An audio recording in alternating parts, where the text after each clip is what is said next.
Buddy, and we're back for what some of you might be the last video of our ratios unit, which is going to be finding percent of a number. Now, we've talked about of before as a mathematical term, and I just want as a quick review just to talk about what that was, if we remember. So if I look at this first problem, a half of 4, which means we want to split 4 into 2 equal groups and then pick one of those 2 groups. Most of you, I'm hoping, recognize right away that the answer is 2. A half of 4 is 2. But we remember that the word of meant what we were really doing here is taking a half times 4. And that ends up being true for the rest of these problems as well. For example, a third of 9, splitting that up into 3 equal groups would be 3 in each group, which is the same as a third times 9, a third of 9. Down here on the bottom, 3/4 of 16. Now this one we got to be a little bit more careful because we know that 1/4 of 16 is 4. Therefore, 3/4 should be 3 times bigger than this answer, or 12. Decimals give us the same idea, 1/10 or 10 hundredths as a decimal are all the same. Either way, we're taking 8 as 10 groups out of 80, or 80 divided by 10, which gives us our answer of 8.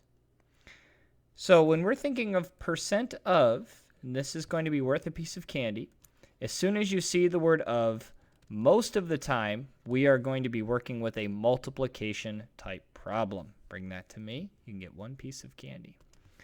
Now, we talked about this in the last section, but the only percentages that are required to memorize, and mainly because these help us find the others, are on this page. 10% is the same as the fraction 1/10. Therefore, 20% would be 2/10, 30% would be 3/10, and so on. 25%, this is equal to 1/4. 33% is equal to 1/3. 50% is equal to 1/2. 75% is equal to 3/4. If you notice, 3 times bigger than our 1/4. And finally, 100% is equal to just the number 1, or anything divided by itself. If you don't have those percentages memorized, you need to get them memorized as soon as possible because they save you so much time in these sections. So let's look at an actual problem that we're going to be solving, finding percent of a number. And this first number asks us, what is 75% of, this is going to be times, 140? Now, like most math problems, there's going to be more than one way to solve this problem, and I'm going to show you both ways, and you are going to be able to pick which way is best, and the honest answer is each way is going to be effective in different times.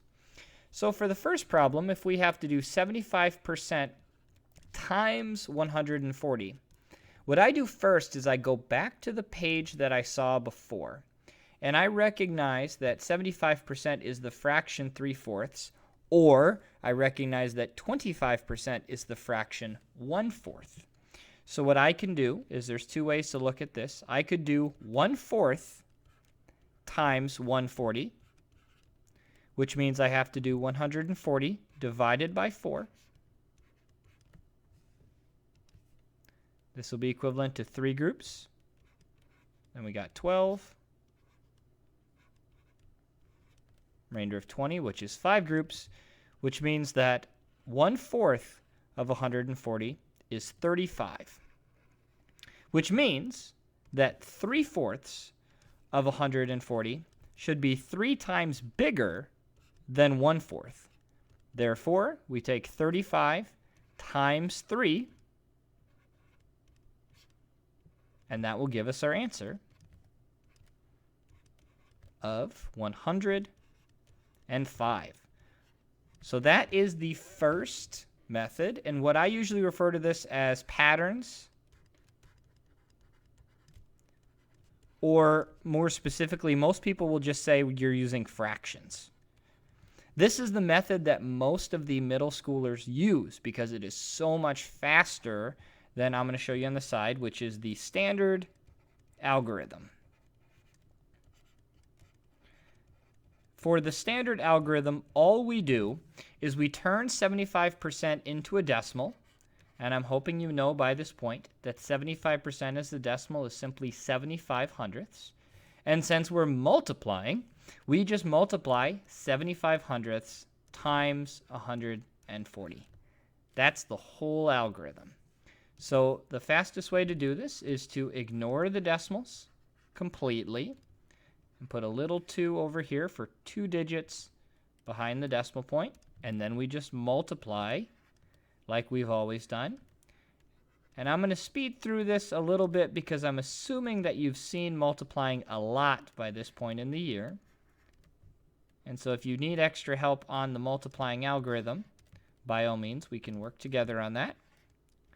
But at the end of this process, if we did everything correctly, we should get 105, which actually works because there should still be 2 digits behind the decimal point. So I put my decimal here. So as a quick recap, for this section, you have two strategies. You've got patterns or fractions, and we've also got the standard algorithm. Let's do one more way to find 2% of problems, or to find the answer to a percent of problems, 2 different ways. So first of all, I'm going to split it down the middle again. And now we are working with 30% of 50. Once again, of being times. Now this time I'm going to do the standard algorithm first just to change it up a little bit. And I know that 30% is equivalent to 30 hundredths, or you could write as the decimal 3/10 as well. You'll get the same answer both ways. And now we're just going to multiply. So I'm going to do 50 times 30, knowing that there are 2 total digits behind my decimal point, and I am going to just multiply. Once again, I'm going to go a little bit quickly through this process because I'm assuming you've seen it before.